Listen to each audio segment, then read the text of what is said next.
Hekk kif pajjiżna s-sibt daħal fil-25 ġimgħa tal-pandemija fl-aħħar 24 siegħa instabu 31 każ ġdid fil-waqt li fiequ 47 persuna. B'hekk it-total ta' każi mill-bidu ta' din il-pandemija huwa ta' 1688. Minn dawn fiequ 945 fil-waqt li l-każi attivi bħalissa huma 727. Sfortunatament din il-pandemija ħallit 10 vittmi.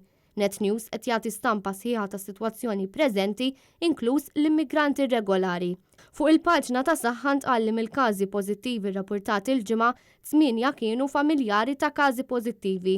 3 persuni għamlu kuntatt dirett ma' persuni pożittivi, 2 persuni li ħaduha minn fuq il-post tax-xogħol kif ukoll persuna mill-cluster ta' Paċeville. Ma ngħatat ebda informazzjoni oħra dwar it-22 każ ieħor li ħareġ il-bieraħ.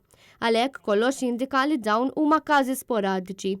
Il-ġimgħa li għaddiet kienet l-art ġimgħa l-pajjiżna fejn jitlu l-każijiet ġodda ta' coronavirus. B'kollox kellna 375 li ttestjaw pożittivi. Intant 118 persuna ġew immultati wara li nqabdu mingħajr maskri. Aktar kmieni fawwissu l-awtoritajiet tas-saħħa għamlu l-ilbiss tal-maskri protettivi obbligatorju fil-postijiet pubbliċi li huma magħluqa wara li n-numri tal-każi pożittivi f'pajjiżna qegħdin ikomplu jiżdiedu. Dawk li nqabdu mingħajr maskra jeħlu l-multa ta' 100 euro. Madankollu jekk jammettu r-reat u jħallsu l-pjena qabel il-bidu tal-proċeduri quddiem il-Kummissarju għall-Ġustizzja, il-pjena titnaqqas għal 50 euro. L-awtoritajiet taw ukoll multi ta' 3,000 euro lil żewġ organizzaturi ta' avvenimenti li ma kinux qed isegwu ir-regoli tal-avvenimenti tal-massa.